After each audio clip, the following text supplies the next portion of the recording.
Oi, pessoal, bom dia, boa tarde, boa noite, seja lá qual for.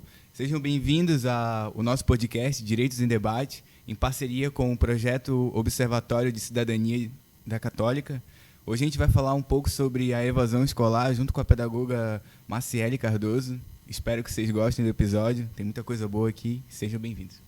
Pedir para a professora se apresentar um pouco. Pode falar um pouco sobre a senhora? O nome é Marciele Cardoso da Conceição, sou professora, pedagoga, como já foi dito aqui, né? E estou atuando no estado de Santa Catarina há mais de 16 anos na educação, aí nessa jornada de trabalho. Estou aqui disponível, né, para pergunta, para conversa. Fiquem à vontade. Queria começar primeiramente agradecendo você ter aceitado o nosso convite, porque esse tema é de fato algo que a gente vem enfrentando há muito tempo. Gostaria de fazer uma breve apresentação também, que a gente vai comentar bastante sobre a problemática que é e como isso afeta o nosso futuro como sociedade. Gostaria também de falar que a gente vai referenciar bastante com o autor Paulo Freire, que é uma das maiores referências brasileiras sobre educação. Exato, e o nosso tema de hoje seria evasão escolar. A gente conta com mais de 2 milhões de pessoas que se evadem das escolas. Esse é um problema tão atual e tão introduzido no meio escolar, justamente porque as pessoas que se evadem das escolas são pessoas que participam de um grupo social muito excluído, né? Então, a gente tem os LGBTQIAP+, os negros. A gente também conta com os meninos e meninas, também que em boa parte dos estudos acabam abandonando também. Saber mais sobre a tua trajetória como profissional?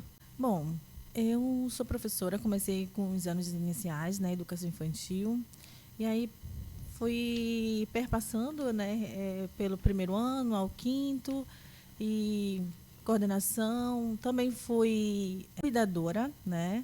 Tive uma experiência fantástica, né? Na área, isso também que me levou a me aprofundar mais na questão da acessibilidade, alunos com deficiência. Eu tenho a E também, né, que facilitou muito nessa trajetória. E fui coordenadora em algumas escolas, trabalhei nessa parte junto com a gestão, né? Nessa reorganização e organização do espaço escolar. Atuei no período da pandemia no sistema remoto de ensino, que foi também uma grande experiência, né? Válida. E agora eu estou atuando atualmente, né? Eu estou no sistema prisional. Eu trabalho no espaço de privação. Também com primeiro ao quinto ano, na alfabetização e nivelamento, no caso, jovens e adultos, né? Pararam de estudar. Gostaria de saber, principalmente na parte prática, porque a gente consome bastante conteúdo e eles vêm elencados de maneira mais lógica, né? A evasão escolar acontece por causa do contexto social, ou às vezes pela condição financeira, mas na parte prática, gostaria de saber como você sente que os alunos acabam largando esse interesse? A relação com algum aluno que talvez já tenha, né, escolhido abandonar os estudos, ou talvez até alguém que retornou depois, e a vivência no tete-a-tete com a pessoa. O Paulo Freire, quando ele mostra para a gente que o professor ele não deve ser só um simples professor, ele tem que ser um agente motivacional dentro da sala de aula. Então, quando o profissional ele não passa essa motivação, os alunos eles ficam desmotivados, né? Porque nós também, Paulo Freire fala também em suas citações que o aluno ele traz uma carga, uma bagagem, né, de realidade, que já vivenciada no seu contexto familiar ou na própria sociedade. Enfim, quando ele vem para o contexto da escola, quando ele vem estudar, ele tem ali um mundo que ele traz para a escola. Então, de que forma o professor vai estar direcionando e aproveitando essa realidade dele, essas experiências dele? E aí que mora, né, a questão de que forma esses professores estão sendo agente motivador. De que forma estão motivando os alunos a não saírem da escola e permanecer. O aluno, né, quando ele vai para a escola, ele vem com traumas, ele vem com problemas, ele vem só com o caderninho dele na mochila, né? Então a gente não pode deixar problema é teu. Não, a gente tem que fazer uma anamnese, a gente tem que conhecer o aluno. Cada professor, ele conhece o seu aluno. Pode ser 40, 100 alunos, mas ele conhece cada um e ele chama pelo nome cada um, porque ele tem um compromisso, né? E quando ele se importa com o aluno e o aluno percebe essa importância, ele não sai da escola, porque ele tem um referencial. A gente gostaria de falar um pouco da obra Pedagogia do Oprimido, do Paulo Freire também, que ele fala bastante sobre a questão da evasão escolar. Ela é um reflexo da exclusão social e econômica de que muitos estudantes estão sujeitos, que é muito do que a gente está comentando aqui. Sim. E de vários fatores que impedem a permanência dessas pessoas na escola. E, em principal, a gente tem que respeitar o processo de aprendizagem de cada um, respeitar o processo de cada um emocional e da vida particular para a gente conseguir, de fato, ir contra a evasão. A gente gostaria também de conversar sobre como foi a relação da educação com a pandemia de Covid-19, né? A questão de acesso remoto às aulas, tecnologia. Eu vou falar de acordo com a minha experiência, tá? 2021 eu trabalhei como coordenadora do sistema remoto. Eu fui uma das coordenadoras. Os alunos estavam retornando devagar para a escola, estava tendo aquele rodízio, né? O grupo A ia, depois limpava a escola, e na outra semana o grupo B. Só quem poderia estar em casa era quem tinha alguma deficiência, era grupo de risco, né? Quem era comprovado, no caso. Sim. Com laudo, né? Tudo direitinho. E aí eu ficava dentro de uma biblioteca da escola, que a gente adaptou com computadores, e uma equipe de coordenadores a gente ficou responsável, né, em estar monitorando os professores. Eram mais de 163 professores por aí, em média, né? E eles vinham nessa logística, né, de pegar atividades, passar no Meet, aulas online. Nas plataformas. E a nossa função era estar observando se realmente teve aula, fazer investigação, porque a turma estava se evadindo, né, porque muitos não estavam sabendo lidar, principalmente das áreas rurais que não tinham computadores, né? Então, foi uma logística bem complicada. Aqueles que não tinham computador tinham que se localizar, né? Se deslocar até a escola para pegar as atividades. Na educação infantil, eu concordo, eu posso falar para você com clareza, como pedagoga, que não foi muito legal, né? Porque a gente está acostumado, dentro de sala de aula, aquele contato direto com o aluno, e de repente, como é que tu vai tirar dúvidas do teu aluno lá do outro lado da telinha, sim, né? Algo que eu observei nessa pandemia também, que principalmente para as crianças que estão em fase de desenvolvimento em comunicação, a questão da máscara já dificultava bastante. Sim, então, eu acredito que na parte de colocar um computador para você conseguir criar aquele elo com o aluno, de ter emoção, de ter tato, né? Um certo sentimentalismo do porquê aquilo ali está acontecendo, de cada matéria. Realmente parece algo que se agravou. Nas fases iniciais, a gente teve a problemática de... As crianças em fase de alfabetização foram muito afetadas. Sim. A gente não pode nem falar negligenciadas, né? Porque, de alguma maneira, ninguém sabia o que fazer. Era algo novo. Ninguém tinha manual de como lidar com essa situação, realmente. Eu posso dizer que foi um plano de emergência, né? Para, não deixar de levar a educação para os alunos. Então, assim, a problemática maior foi só a logística, né? Porque quando a gente fala no contexto de aula remoto, a gente tem que entender que a questão da tecnologia não é para todos. De alguma forma isso se agrava, também, né? Existe uma certa diferença entre os alunos que já tinham acesso à tecnologia, provavelmente, e de alguma maneira essa diferença social ela acaba se agravando. Sim. E infelizmente não tem muito o que fazer, justamente por ser um plano novo, né, nessa questão. E como encaixa a evasão aí? O que aconteceu? Muitos alunos, eles se matriculavam no sistema remoto e tudo, porque tinha alguma deficiência, era uma área, fator de risco, e o que eles faziam? Eles não estudavam, eles iam trabalhar. Deixavam o computador ligado, e eles iam trabalhar. E, às vezes, a gente chegou a pegar alunos trabalhando em supermercados, que o mercado não fechou, né? Teve alguns estabelecimentos que não fecharam as portas. Então, eles tinham que manter a família deles. Mesmo porque teve muitos alunos que perderam seus pais se a gente trata de uma questão de família desestruturada, imaginem com o pico da pandemia, um aluno que perdeu pai e mãe uma vez só. A situação se acarretou. Foi morar na casa da avó, do extremamente tio. trágico, né, a situação. Ela realmente coloca as pessoas em xeque do que fazer. Sim.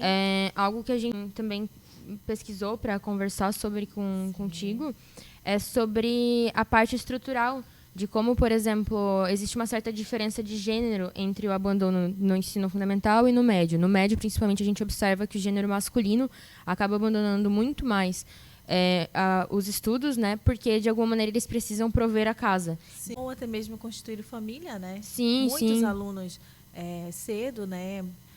Alunas engravidaram cedo. Então, são muitos fatores, né? Que levam o aluno a preferir ser o mantenedor da casa do que estudar.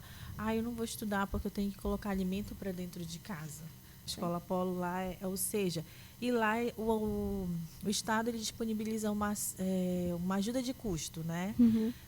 Uma bolsa de R$600 para ele se manter, dá o vale de passe, né? Para todo dia ele pagar o transporte, tudo para motivar ele. E aí o que acontece? Às vezes, alguns alunos ainda caem naquela questão, né? De pegar essa bolsa que seria para ajudar no custear os estudos, manter a família. Porque muitas das vezes esse aluno novo já constitui uma família, né? Sim. E aí ele acaba priorizando quem? A família, né? Aí os estudos ele vai impondo com a querendo barriga. ou não, ele precisa almoçar amanhã, né? Ele não precisa fazer uma faculdade daqui a 5 anos, ele precisa ter um almoço na mesa amanhã. Também perdemos muitos alunos por conta de suicídio, tá? Na época do Covid. Não conseguiram lidar com muitos contextos. A alta de suicídio aumentou. Sim. Ou o pai, ou a mãe, ou o filho. É que mas a carga emocional da situação em geral, provavelmente, famílias desestruturadas, Sim. porque o pai não aguenta aquela pressão, abandona o lar, né? E acaba até mesmo nas ruas. Um amigo meu que mandou uma pergunta, David Braia, ele ficou muito curioso sobre como é a relação do professor com um aluno do SEJA de primeiro contato. Que legal, minha praia. Então, o primeiro contato é bem interessante, né? Porque a gente entra numa sala de aula onde tem adultos, né? Ele já tem toda uma vivência, não é aquela garotada que sai, né, do Fundamental 1, 2. A gente já tem aquele contexto de que já tem pais trabalhadores, né? Vividos. E uma variedade, uma diversidade. O desafio é trabalhar com essa diversidade, né? Porque no SEJA a gente tem várias opiniões diferentes, contexto, realidade. Então a gente aproveita essa somatória toda de experiências para desenvolver projetos, atividades voltadas para a realidade dele, né, que a gente não pode descartar. Paulo Freire ele fala muito a respeito da realidade, respeitar a realidade, do que ele carrega, das suas experiências, do seu tempo de aprender, né? E o SEJA ele oportuniza isso, a gente trabalhar de acordo com o tempo de aprendizado do aluno. Às vezes, Paulo Freire ele aprendeu a ler já grande, velhinho, né? Vocês acho que viram. Então, assim, cada um tem seu tempo. Não existe mais esse contexto. Tu é burro?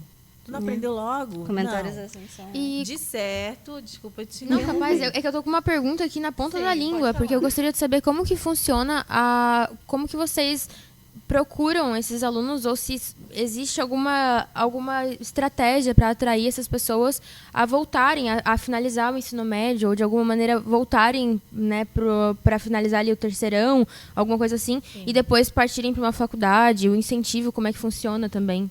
Sim, aí é um trabalho investigativo, né? Também da comunidade, a gente deixa o anúncio, né? A escola deixa o anúncio aberto para as matrículas, divulga, né? E aí vai investigando, vai trabalhando com a comunidade em si, deixa abertas as vagas e aí eles vão se aproximando da escola. A princípio, a gente pega assim, uma comunidade escolar que está meio apreensiva, será que eu vou conseguir terminar, né? Vai ser mais difícil, agora eu tenho família, eu também tenho meu trabalho, vou chegar atrasado, tem toda uma questão, né? Então, a nossa finalidade em si, o nosso objetivo, na verdade, quanto educador, é receber de uma forma que incentive eles a permanecer na escola, que é possível você se formar, que é possível você, lá na frente, fazer uma faculdade, né? Ingressar num superior. É possível. Eu conheci poucas pessoas, na verdade, do EJA, mas eu percebi que existe uma certa película que envolve elas, assim, de uma leve vergonha. De tipo, eu não Sim. finalizei o meu ensino médio e agora aos 30 anos, aos 40 anos, aos 60 anos eu volto aqui. E como professora, assim, como propósito de vida, como tua paixão, como você lida com isso? Com a questão da vergonha, porque eu acredito que existem muitos alunos que têm esse interesse, mas não vão mesmo por essa película de Sim, vergonha. Isso acontece bastante. E o meu pai... De timidez. Exato. E o meu pai foi um desses participantes do EJA. Tanto é por conta da entrada para outro trabalho, né? Que justamente de pensar o que os outros vão pensar da minha formação acadêmica ou a falta dela, né? Então, ele ficou bastante com medo. Só que depois, quando ele entrou, ele viu que ele foi muito mais acolhido com a idade que ele estava do que anteriormente, se ele fizesse na data certa, né? Sim. Então, ele se sentiu bem mais realizado em questão acadêmica por ter feito EJA. De olhar e sentir orgulho de ter feito. Bem difícil, então, para ele, né? Foi bem desafiador, né? Para ele só teve a dificuldade, talvez, de conseguir se enquadrar dentro de uma sala de aula de novo. Sim. De certo que essa diferença, tem muitos alunos que entram com criam expectativas, né, de como vai ser, é tudo novo, né? E aí tem aquele aluno que está lá, né, por algum motivo quer tirar um certificado, e tem uns que querem recuperar o tempo perdido, porque na época não tinham tempo de estudar, deram prioridade para o trabalho e hoje já estão aposentados.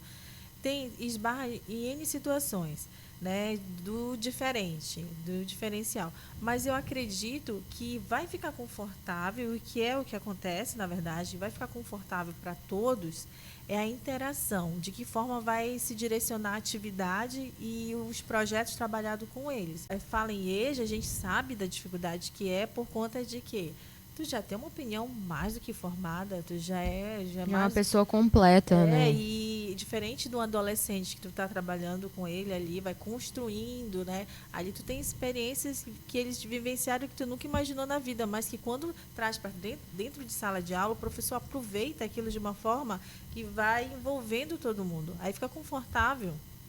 Sim. Que experiência bacana. Eu gostaria de finalizar o nosso podcast colocando que, de fato, a evasão escolar é um problema que o Brasil vem enfrentando há anos e que a gente deve entender o porquê disso acontecer, aonde começa e onde a gente realmente poderia evitar as consequências, porque a educação é algo que a gente tem muito a ganhar e que nos faria bem como sociedade de uma forma geral. Gostaria de agradecer a participação da convidada e justamente foi muito abrangente o assunto que a gente pegou com a convidada, porque bateu todos os assuntos de forma... Bate em vários pilares diferentes. Exato. Te agradecer pela experiência, pela disponibilidade. Gostei de saber mais, é um assunto que realmente me interessa. Gostaria que quem gostou do nosso conteúdo, de alguma maneira, pudesse dar uma olhada no Instagram e nas redes sociais do Observatório Católico de Cidadania e também nas nossas redes sociais do podcast, né? A gente está no Instagram e a gente vai liberando recortes, e nosso próximo tema também é algo muito interessante. A gente vai falar sobre as problemáticas da violência doméstica e do feminicídio. Então a gente vai trazer políticas públicas que de alguma maneira consigam combater isso. Gostaria de agradecer a todo mundo que esteve conosco nesse primeiro episódio sobre evasão escolar, nossa estreia como Direitos em Debate. Convidar vocês a seguirem a gente nas redes sociais, principalmente no Instagram. Nosso usuário é sempre Direitos em Debate. Se você, por acaso, estiver assistindo pelo YouTube, a clicar no link da descrição e acompanhar a gente em todas as plataformas possíveis.